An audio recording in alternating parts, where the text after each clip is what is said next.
नमस्कार, यो हो TV today network. TV today समाचारमा स्वागत छ। म शान्ति गिरी। सुरु गरौं अहिलेसम्मका मुख्य समाचारबाट। सत्तारूढ नेकपा सचिवालय बैठकमा प्रधानमन्त्री अनुपस्थित। उपलब्ध सचिवालय सदस्यको बैठकले मङ्सिर 20 का लागि मिति तय। पार्टी गम्भीर मोडमा रहेको प्रवक्ता श्रेष्ठको भनाइ। पौडेल गिरफ्तारीको विरोधमा कांग्रेस सभापति देउबाबाट कडा आपत्ति। सरकारको सर्वसत्तावादी व्यवहार भएको टिप्पणी। देशव्यापी विरोध प्रदर्शन गर्ने चेतावनी। चालू वर्षको संसदको हिउँदे अधिवेशन अन्योलमय। सत्तारूढ र प्रतिपक्षी दोषी भएको राजनीतिक विश्लेषकको भनाई। नेकपाकै कारण अनिश्चित बनेको कांग्रेसको आरोप। कोइलाबास लमही सडक विस्तार योजना अधुरै। सडक पूर्वाधार विस्तारमा स्थानीय सरकारको उदासीनता। सडक पूरा भए नाका सञ्चालन हुने स्थानीयको अपेक्षा। र राष्ट्रिय गौरवको आयोजना गौतम बुद्ध अन्तर्राष्ट्रिय विमानस्थल अन्तिम चरणमा। भौतिक प्रगति 93% पूरा। आगामी 3 महिनाभित्र आयोजना सम्पन्न हुने। अब समाचार विस्तारमा। सत्तारूढ नेकपाको बुधबार तय भएको सचिवालय बैठकमा प्रधानमन्त्री केपी शर्मा ओली उपस्थित नभएको बताइएको छ। प्रधानमन्त्री एवं पार्टी अध्यक्ष केपी शर्मा ओली अनुपस्थित भएपछि सचिवालयमा अध्यक्षद्वयको प्रस्तावमाथि छलफल प्रभावित भएको छ। सचिवालय बैठकमा प्रधानमन्त्री ओली अनुपस्थित भएपछि सचिवालय सदस्यहरूको बैठकले मङ्सिर 20 का लागि सार्ने निर्णय गरेको प्रवक्ता नारायण काजी श्रेष्ठले बताउनुभयो। पार्टी गम्भीर संवेदनशील मोडमा रहेकाले आगामी बैठकमा अध्यक्ष ओली सहभागी हुने अपेक्षा र विश्वास गरिएको प्रवक्ता श्रेष्ठले बताउनुभयो। गम्भीर र संवेदनशील मोडमा छ। त्यसैले हामी यो असामान्य परिस्थितिमा संवेदनशीलताका साथ नै प्रक्रिया अगाडि बढाउनु, छलफलको बहसको प्रक्रिया अगाडि बढाउनु र निर्णय लिनु उचित हुन्छ भन्न ठान्छौँ। त्यसकारणले गर्दाखेरि अध्यक्ष कमरेड केपी शर्मा ओली आउनु भएन भने के गर्ने भन्ने बारेमा हामी सोच्नै चाहँदैनौँ। नेकपा सचिवालय बैठकमा अध्यक्षद्वय ओली र पुष्पकमल दाहाल प्रचण्डले पेश गरेको प्रतिवेदनमाथि छलफल जारी छ। मङ्सिर 18 गतेका लागि बोलाइएको नेकपाको स्थायी कमिटी बैठक पनि 21 गतेका लागि सारिएको छ। प्रहरी नियन्त्रणमा रहनुभएका नेपाली कांग्रेसका वरिष्ठ नेता रामचन्द्र पौडेललाई रिहा गरिएको छ। चौतर्फी विरोधपछि उहाँलाई रिहा गरिएको हो। तनहुँको ब्यास नगरपालिकामा वडा नम्बर 1, 10 र 11 जोड्ने तालघरे दुम्सीचौर सडकको बुल्दीखोला पुल उद्घाटन गर्ने क्रममा प्रहरीले पौडेललाई नियन्त्रणमा लिएको थियो। पौडेलले आफूलाई प्रहरीले हिरासतमा लिएको भनी सामाजिक सञ्जाल मार्फत जानकारी गराउनु भएको थियो। निषेधाज्ञाका बीच पुल उद्घाटन गर्न थालिएपछि प्रहरीले पौडेल सहित कार्यक्रममा उपस्थित केहीलाई नियन्त्रणमा लिएको थियो। संघीय सरकारको बजेटमा बनेको पुल पौडेलले उद्घाटन गरेर जस लिन खोजेको भन्दै नेपाल कम्युनिस्ट पार्टी नेकपाका स्थानीय कार्यकर्ताले विरोध गरेका थिए। झडपको स्थिति आउन सक्ने भन्दै स्थानीय प्रशासनले त्यस क्षेत्रमा निषेधाज्ञा घोषणा गरेको थियो।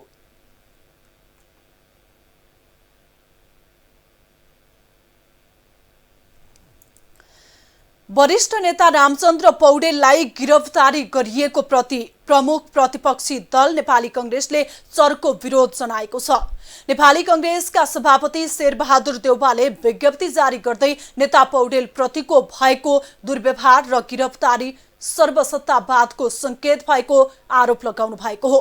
घटना आपत्तिजनक एवं निन्दनीय भएको भन्दै सरकारको यो प्रवृत्ति विरुद्ध देशव्यापी विरोध प्रदर्शनमा उत्रने चेतावनी समेत दिनु भएको छ।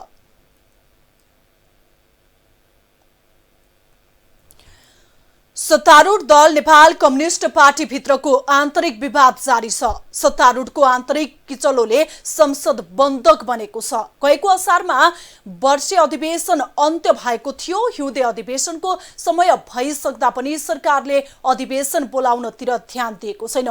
संसद अधिवेशनको टुङ्गो नलाउँदा संसदीय गतिविधिहरू ठप्प छन्। यति बेला संघीय संसदको हिउँदे अधिवेशन सञ्चालन हुनुपर्ने हो, तर सत्तारूढ भित्रको विवादले संसदको हिउँदे अधिवेशनको टुङ्गो अझै लागेको छैन। जनप्रतिनिधिको मुख्य थलो संसद बन्द हुँदा राष्ट्रिय सरोकारका विषयमा समेत छलफल गर्न रोकिएको छ। बर्खे अधिवेशन सकिएको 6 महिना हुन लाग्दा समेत सरकार अधिवेशनको मिति तय गर्न सकिरहेको छैन। सत्तारूढ नेकपा भित्रको विवादले सरकार अधिवेशन बोलाउन ढिलाउँदै गएको छ। संसद नै अवरुद्ध हुँदा सरकारलाई हैसन्चो भएको छ। जनताका समस्याका विषयमा सरकारलाई जवाब दिन हैसन्चो जस्तै भएको छ। संसद अधिवेशन नडाकिनुले सरकार स्वेच्छाचारी बन्ने मात्रै होइन, सरकार जवाबदेहिता विहीन बन्दै गएको प्रश्न हुन्छ। यसरी लामो समयदेखि संसद अधिवेशन आह्वान नहुनुमा सत्तापक्ष र प्रतिपक्ष दुवै जिम्मेवार रहेको राजनैतिक विश्लेषकको टिप्पणी छ। आवाज बुलन्द गर्ने काम चाहिँ फेरि प्रतिपक्षको हुन्छ। अब अहिले के भएको छ भने सत्तापक्ष पनि प्रतिपक्ष पनि अलिकति सुस्तराम भएको छ। सत्तापक्ष आफ्नो पार्टीभित्र भएको आन्तरिक चाहिँ द्वन्द्वमा फसिरहेको छ। प्रतिपक्ष अलिकति सुस्त आएको छ। महाधिवेशनको नाममा चाहिँ झनै धेरै सुस्त आएको छ। त संसदले आफ्नो काम कारबाही नर्मली नगर्दाखेरि जनतामा छटपटी छ। जनताको भरोसा र विश्वास चाहिँ टुटिरहेको छ। त्यसले गर्दाखेरि चाहिँ अब सर्वत्र चाहिँ लथालिङ्ग जस्तो चाहिँ देखिएको छ। वैशाख 26मा सुरु भएको बर्खे अधिवेशनमा विवादास्पद बनेका नागरिकता सम्बन्धी विधेयक, अमेरिकी अनुदान, एमसीसी सम्बन्धी सम्झौता जस्ता मुद्दाहरू रहेका छन्। यी मध्ये लामो समयदेखि विचाराधीन रहेको नागरिकता सम्बन्धी विधेयक लगायतका थुप्रै विधेयकहरू अड्किएका छन्। दर्जनौं कानूनहरू निर्माण गर्नुपर्ने संसदको दायित्व छ। यति मात्र होइन, महामारीले सिर्जना गरेका समस्याको हल गर्न पनि संसद अधिवेशन जरुरी छ। तर सत्तारूढ नेकपा आफ्नै विवादको भूमरीमा घुमिरहेको छ। जनता रोग र भोगसँग लडिरहेका छन्। जनप्रतिनिधिको थलो संसदलाई बन्धक बनाइएको छ। तर संसद अधिवेशन नडाकिनुमा सरकारको आन्तरिक कारण भएको भन्दै प्रतिपक्ष पन्छिँदै आएको छ। सरकारले संसद चलाउनु पर्ने कुरालाई पनि महत्त्व दिएको छैन। कोभिड-19 को महामारी दिनदिनै बढ्दै गएको छ। त्यसको नियन्त्रण रोकथामका लागि पनि सरकारले यथेष्ट ध्यान दिन सकेको छैन। त्यसो भएको हुनाले अहिले यो सरकारलाई सञ्चालन गरिराखेको जुन दल छ नेपाल कम्युनिस्ट पार्टी, यो नेपाल कम्युनिस्ट पार्टीको झगडाले, नेपाल कम्युनिस्ट पार्टीको असक्षमताका कारणले मुलुक नै चाहिँ त अहिले अत्यन्त ज्यादा जटिल परिस्थितिमा छ। संसद राष्ट्रिय सरकारको विषयमा छलफल गर्ने र सरकारलाई ती मुद्दामा केन्द्रित बनाउने थलो हो। सरकारलाई दबाब दिँदै जनताको समस्यालाई हल गर्ने संवैधानिक फोरम पनि हो। तर सरकारकै कारण 6 महिनादेखि बन्धक बनाइएको छ। सरकारको यो कदम विधि र पद्धतिको शासनलाई लत्याउनु भएकोले सरकारले अविलम्ब अधिवेशन आह्वान गर्न तयार हुनै पर्छ। टिभी टुडे एसडी टेलिभिजनका लागि राजनैतिक ब्युरोको साथमा सुनिल बाबु पन्तको रिपोर्ट। समाचारमा पालो छोटो विश्रामको।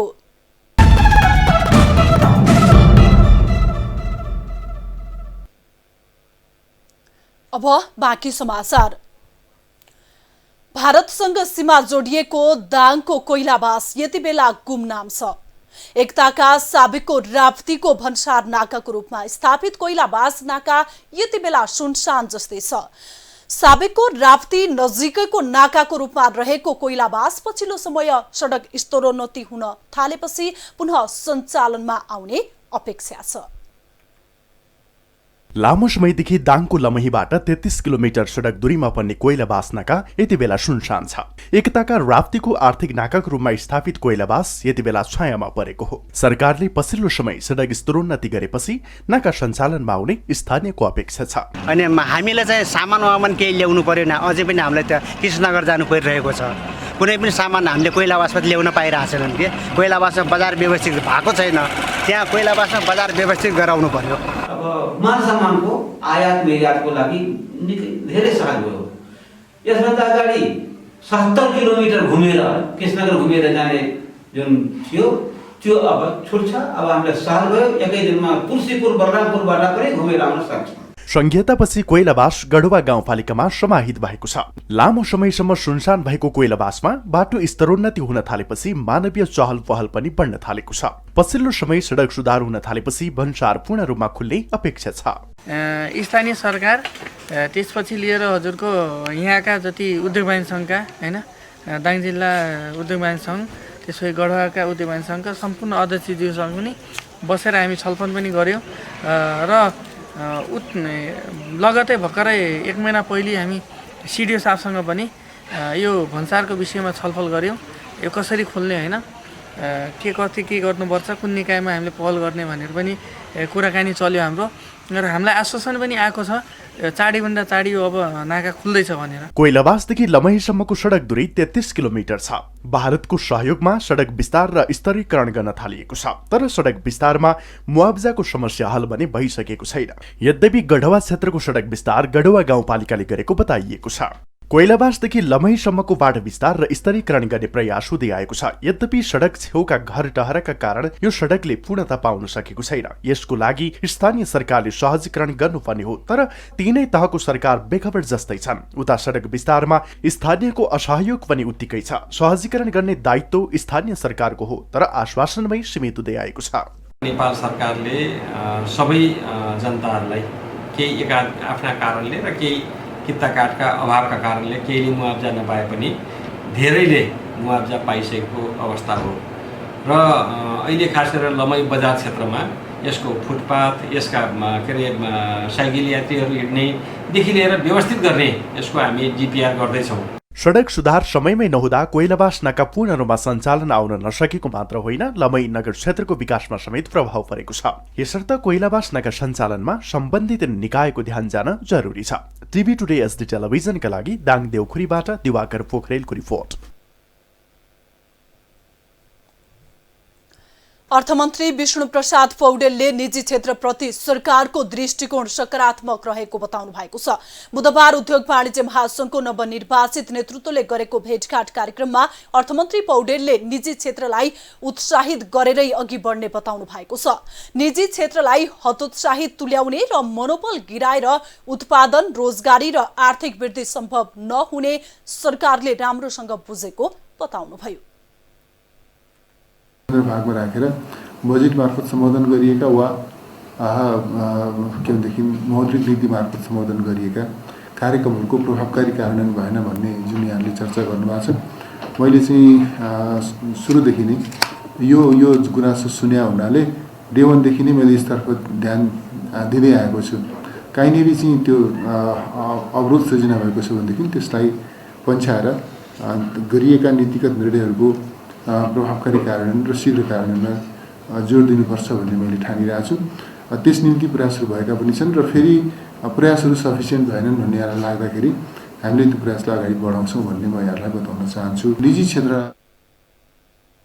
अर्थमन्त्री पौडेलले कोरोना प्रभावलाई केन्द्रमा राखेर बजेट मार्फत या मौद्रिक नीति मार्फत सम्बोधन गरिएका कार्यक्रमहरूको प्रभावकारी कार्यान्वयन नभएको प्रति सरकारको ध्यानाकर्षण भएको पनि बताउनु भएको छ।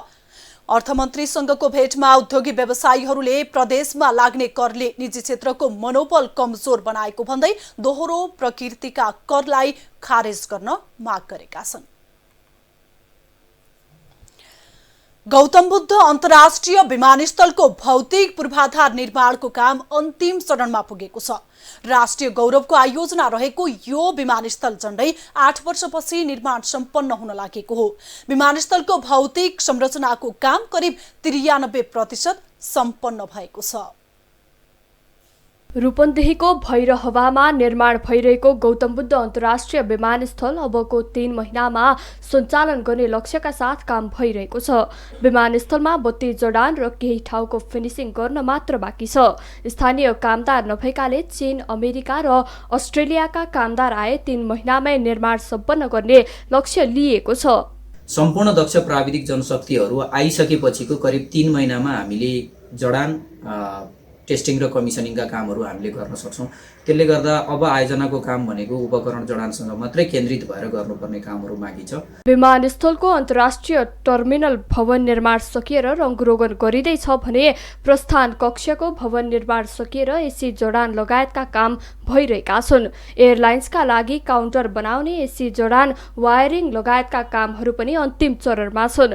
त्रिभुवन अन्तर्राष्ट्रिय विमानस्थलको विकल्पका रूपमा रहेको गौतम बुद्ध विमानस्थल निर्माण सम्पन्न हुन लागेपछि स्थानीय पनि हर्षित भएका छन्। यो गौतम बुद्ध अन्तर्राष्ट्रिय विमानस्थल जब यो सञ्चालनमा आउनेछ। यसले लुम्बिनी प्रदेशको मात्र नभएर नेपालको समग्र यो अन्तर्राष्ट्रिय पर्यटकको दृष्टिकोणले, व्यापारिक दृष्टिकोणले यसले अत्यन्त महत्त्वपूर्ण भूमिका निर्वाह गर्न सक्नेछ। यो पूर्णतापछि अझै यो विकासमा जानेछ। 3000 मिटर लामो धावन मार्ग, ट्याक्सीवे र जहाज पार्किङ गर्ने एप्रोनको काम सकिएको छ। मुआब्जाको काम पनि 96% सम्पन्न भएको छ। यो विमानस्थल रूपन्देही लगायत वरपरका जिल्लामा आर्थिक, धार्मिक र पर्यटकीय क्षेत्रको विकासका लागि महत्त्वपूर्ण हुनेछ। विशेषतः एयरपोर्ट सञ्चालन भइसकेपछि बुद्धको जन्मस्थल लुम्बिनीमा विदेशीहरूको चाहिँ आगमन हुनेछ। बौद्ध धर्मावलम्बीहरू चाहिँ यहाँ आउनुहुनेछ, जसले यहाँको एउटा धार्मिक पर्यटनमा निकै ठुलो सघाउ पुर्याउनेछ। सँगसँगै यो एयरपोर्ट सञ्चालन भइसकेपछि रूपन्देही र यस क्षेत्रका ठाउँहरूमा पर्यटन प्रवर्धन हुने कुरा, पर्यटनको प्रचुर सम्भावना भएका क्षेत्र हिसाबले यो ठाउँको पर्यटनको विकास हुनेछ। एसियाली विकास बैंकको ऋण सहयोगमा सुरु भएको विमानस्थल निर्माण कार्य चिनिया company north west civil aviation airport कन्स्ट्रक्सनले 2017 डिसेम्बर 31 सम्म सम्पन्न गर्नुपर्ने गरी सहमति भएको थियो, तर म्याद थप गर्दै सन् 2021 सम्म पुगेको छ। नर्थ वेस्ट कम्पनीले 6 अर्ब 22 करोड 51 लाख 20,227 रुपैयाँमा सम्पन्न गर्ने गरी ठेक्का लिएर काम सुरु गरेको हो। टिभी टुडे एसडी टेलिभिजनका लागि रूपन्देहीबाट चन्द्रकान्त खनालको रिपोर्ट। दैलेखको नौमुलेमा व्यावसायिक टिमुर खेती सुरु गर्न थालिएको छ। स्थानीय युवालाई रोजगारी उपलब्ध गराउने उद्देश्यले टिमुर खेती सुरु गर्न थालिएको हो। नौमुले टिमुर खेतीका लागि प्रबल सम्भावना भएकाले यसतर्फ गाउँपालिकाले योजना अघि बढाएको हो। दैलेखको नौमुले गाउँपालिकाको 3, 4, 5 नम्बर वडामा व्यावसायिक टिमुर खेती सुरु गरिएको छ। टिमुर खेतीका लागि भिरालो र चिसो क्षेत्र भएकोले अन्य बाली भन्दा टिमुरको सम्भावना भएकोले टिमुर खेतीतर्फ योजना अघि बढेको हो। टिमुरको लागि एउटा प्रशस्त सम्भाव्य भएको क्षेत्र भएको कारणले त्यो क्षेत्रलाई हामीले अब टिमुरको उत्पादनको क्षेत्र घोषणा गरेर त्यहाँ दिनुपर्ने जुन हाम्रो साझेदारी मार्फत दिनुपर्ने रकमहरू छुट्याएर बढाउने भनेर हामीले योभन्दा अगाडि कार्यपालिकामा निर्णय गर्नको लागि अगाडि बढाएका छौँ र सम्भवतः हामीले यो निर्णयलाई आधिकारिक रूपमा सङ्घ र प्रदेशसँग पनि सहयोग मागेर अगाडि बढाउँछौँ। पछिल्लो समय महामारीले थुप्रै युवा बेरोजगार भएका छन्। बेरोजगार भएपछि युवाहरू विदेशिनु पर्ने बाध्यता छ। टिमुरको बजार राम्रो छ। गाउँमा उत्पादन गर्न सकेमा बजारमा उचित मूल्य पाउन सकिन्छ। व्यवस्थित र दिगो योजना हुन सकेमा दर्जनौं युवालाई रोजगारी दिन सकिन्छ। टिमुर खेतीबाट युवालाई रोजगारी उपलब्ध गराउन स्थानीय सरकारले पहल गरेको गाउँपालिकाले बताएको छ। हामी जनप्रतिनिधि निर्वाचित भएको 3 वर्ष 3.5 लाग्यो र हामीले त्यो पहल गर्ने गर्दा अहिले गाउँमा अब कतिपय ठाउँमा हामीले साझेदारी अनुदान पनि दिएका छौँ र कतिपय ठाउँमा आफ्नो व्यक्तिगत ठाउँमा पनि उहाँहरूले टिमुर लाउनु भएको छ। एउटा टिमुरदेखि बुटादेखि राम्रो खाले टिमुर छ भने र राम्रो फल हो भने तपाईँको 40-50 किलोसम्म टिमुर फल्छ र 750 देखि 800 रुपियाँसम्म टिमुरको रेट छ। प्रदेश र गाउँपालिकाको साझेदारीमा टिमुरको व्यवसायिक खेती गरिने भएको छ। टिमुर खेतीलाई थप विस्तार गर्न साझेदारीमा योजना अघि बढ्न लागेको हो। स्वदेशमै रोजगारी सिर्जना गर्न टिमुर खेतीमा जोड दिएको युवाहरूको भनाइ छ। यस्ता खालका चाहिँ एउटा व्यावसायिकरण को ढङ्गले एउटा व्यावसायिक ढङ्गले चाहिँ टिमुर खेती गऱ्यौँ भने यहाँ युवाहरू पनि दिनौदिन चाहिँ विदेशिन पर्दैन र मलेसिया, दुबई, कतारमा चाहिँ हुने चाहिँ आम्दानी यहीँ घरै बसेर आफ्नै जान केटाइटीसँग चाहिँ टिटो मिठो खाएर चाहिँ बसेर सुख दुःख गरेर चाहिँ कमाउन सकिन्छ। टिमुर खेती गर्ने भने एकदम धेरै फाइदा छ के कृषकहरूले, किनकि कृषकहरूले यो थाहा पाएको छैन कि अब कसरी खेती गर्दाखेरि होइन टिमुर खेती कसरी गर्दाखेरि मान्छेलाई फाइदा हुन्छ होइन, उनीहरूलाई थाहा छैन, यहाँको मान्छेलाई थाहा छैन। अब यो टिमुर खेतीको बारेमा कृषकहरूलाई होइन अब भन्नु पर्यो, अब यसरी खेती गर्दा यस्तो फाइदा हुन्छ। स्थानीय सरकारको विशेष पहलमा नौमुलेमा टिमुर खेती गर्न थालिएको छ। टिमुर खेतीको प्रबल सम्भावना छ। योजना अनुसार स्थानीय सरकारले काम गर्न सकेमा युवाले गाउँमा रोजगारी पाउनुका साथै आय आर्जन समेत अभिवृद्धि हुनेछ। टिभी टुडे एसडी टेलिभिजनका लागि दैलेखबाट दिपेन्द्र कार्की, बास्ताकोटीको रिपोर्ट। समाचारमा फेरि छोटो विश्राम।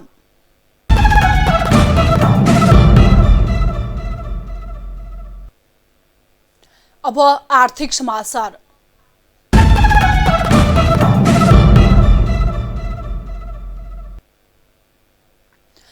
उद्योगी व्यवसायीहरूले प्रदेशमा लाग्ने करले निजी क्षेत्रको मनोबल कमजोर बनाएको भन्दै दोहोरो प्रकृतिका करलाई खारेज गर्न माग गरेका छन्। संघ र प्रदेशमा उस्तै किसिमका कर लगाउँदा दोहोरो करको मारमा परेकाले निजी क्षेत्रको मनोबल कमजोर भएको उद्योगी व्यवसायीहरूले बताएका हुन्। उद्योग वाणिज्य महासंघका नवनिर्वाचित पदाधिकारीहरूले बुधबार अर्थ मन्त्रालयमा अर्थमन्त्री विष्णु प्रसाद पौडेललाई भेट गरी आफूहरू दोहोरो करको मारमा परेको भन्दै समस्या समाधान गरिदिन माग गरेका हुन्। महासंघका अध्यक्ष शेखर गोल्छाले प्रदेशहरूमा लाग्ने कतिपय करले गर्दा निजी क्षेत्रको मनोबल खसेको बताउनुभयो। जुन बाधक छन् अहिले ग्रोथको लागि, खास गरेर इन्भाइरोमेन्ट रिलेटेड कानुनहरूदेखि लिएर जग्गा प्राप्तिदेखि लिएर यस्ता धेरै कानुनहरू छन् जुन श्रम ऐनमा छ। यस्ता कानुनहरूलाई पनि कसरी परिमार्जित गरेर यसले चाहिँ हाई ग्रोथ इन्ड्युस गर्न सकिन्छ भन्ने कुरा पनि हामीले रिसर्चमा त्यसमा राखेका छौँ। त्यसमा पनि हामीले महासंघका वरिष्ठ उपाध्यक्ष चन्द्रप्रसाद ढकालले कोरोनाले साना र मझौला उद्योग व्यवसायीहरू बन्द हुने अवस्थामा पुगेको भन्दै त्यसतर्फ ध्यान दिन माग गर्नुभयो। होटलहरूको चाहिँ रेस्टुरेन्टहरूको चाहिँ हालत चाहिँ त्यही छ। त्यसले गर्दा यो चिजहरूलाई कसरी अलिकति भन्नाले चाहिँ कमसेकम एउटा चाहिँ भन्नाले उसमा चाहिँ ल्याउन चाहिँ सकिन्छ, यो चिजहरूलाई एकदम तुरुन्तै चाहिँ एड्रेस गर्नुपर्ने चाहिँ देखिन्छ। टुरिज्मको चाहिँ मात्रामा होटल रिसोर्टहरूको पनि त्यस्तै चाहिँ हुँदैछ। र अब एक्सपोर्टको कुरा चाहिँ अघि अध्यक्षले पनि भन्नुभयो, एक्सपोर्टलाई चाहिँ अलिकति प्रायोरिटी चाहिँ दिएर भन्नाले अगाडि। अर्थमन्त्री विष्णु प्रसाद पौडेलले निजी क्षेत्रप्रति सरकारको दृष्टिकोण सकारात्मक रहेको बताउँदै निजी क्षेत्रलाई उत्साहित गर्ने आश्वासन दिनुभएको छ। अब विश्व समाचार।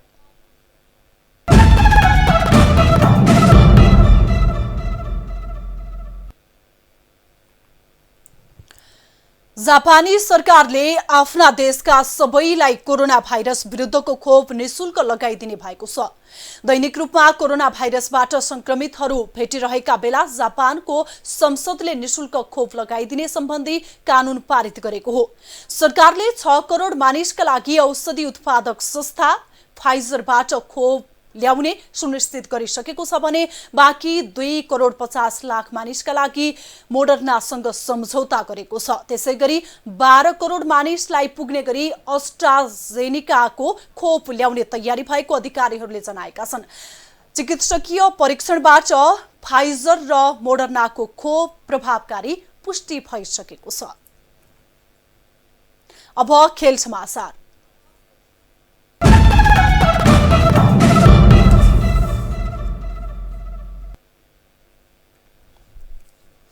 विश्वकप छनौट खेलका लागि छिट्टै प्रशिक्षण सुरु गर्ने तयारी गरिएको छ। यसका लागि राष्ट्रिय फुटबल टिमका कार्यवाहक प्रशिक्षक बाल गोपाल महर्जनले बन्द प्रशिक्षणका लागि 58 खेलाडीलाई बोलाउनु भएको छ। बंगलादेशसँगको मैत्रीपूर्ण खेलका लागि प्रशिक्षणमा रहेका बाहेक 24 नयाँ खेलाडीलाई पनि प्रशिक्षणका लागि क्याम्पमा बोलाइएको हो। यसका साथै कप्तान विराज महर्जनलाई पनि यसपटक प्रशिक्षणमा बोलाइएको छ, जसमा आदित्य चौधरी, विमल घरतीमगर, सन्तोष तामाङ र दिनेश राजवंशी पनि प्रशिक्षणमा बोलाइएको छ। फुटबल टिमको प्रशिक्षण डिसेम्बर 12 बाट सुरु हुने बताइएको छ। समाचार सकियो। समाचारबाट बिदा लिनु पूर्व मुख्य समाचार फेरि एकपटक। सत्तारूढ नेकपा सचिवालय बैठकमा प्रधानमन्त्री अनुपस्थित। उपलब्ध सचिवालय सदस्यको बैठकले मङ्सिर 20 का लागि मिति तय। पार्टी गम्भीर बोर्डमा रहेको प्रवक्ता श्रेष्ठले भनाई।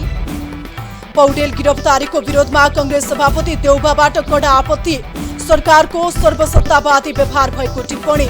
देशव्यापी विरोध प्रदर्शन गर्ने चेतावनी। चालू वर्षको संसदको हिउँदे अधिवेशन अन्योलमै। सत्तारूढ र प्रतिपक्षी दोषी भएको राजनीतिक विश्लेषकको भनाई। नेकपाकै कारण अनिश्चित बनेको कंग्रेसको आरोप। कोइलाबास लमही सडक विस्तार योजना अधुरै। सडक पूर्वाधार विस्तारमा स्थानीय सरकारको उदासीनता। सडक पूरा भए नाका सञ्चालन हुने स्थानीयको अपेक्षा। र राष्ट्रिय गौरवको आयोजना गौतम बुद्ध अन्तर्राष्ट्रिय विमानस्थल अन्तिम चरणमा। भौतिक प्रगति 93% पूरा। आगामी 3 महिनाभित्र आयोजना सम्पन्न हुने। हामीलाई TV today Nepal apps download गरी विश्वभरि प्रत्यक्ष हेर्न सक्नुहुनेछ। साथै www.tvtoday.news.com मा गई हेर्न र पढ्न सक्नुहुनेछ भने फेसबुक, युट्युब र ट्विटरमा समेत फलो गर्न सक्नुहुनेछ। विकास निर्माण र जनसरोकारका विषयमा हाम्रो आवाज जारी छ। अहिलेलाई सम्पूर्ण समाचार युनिटका साथ म शान्ति गिरी पनि बिदा चाहन्छु। टिभी टुडे एचडी हेर्दै गर्नुहोला। नमस्कार।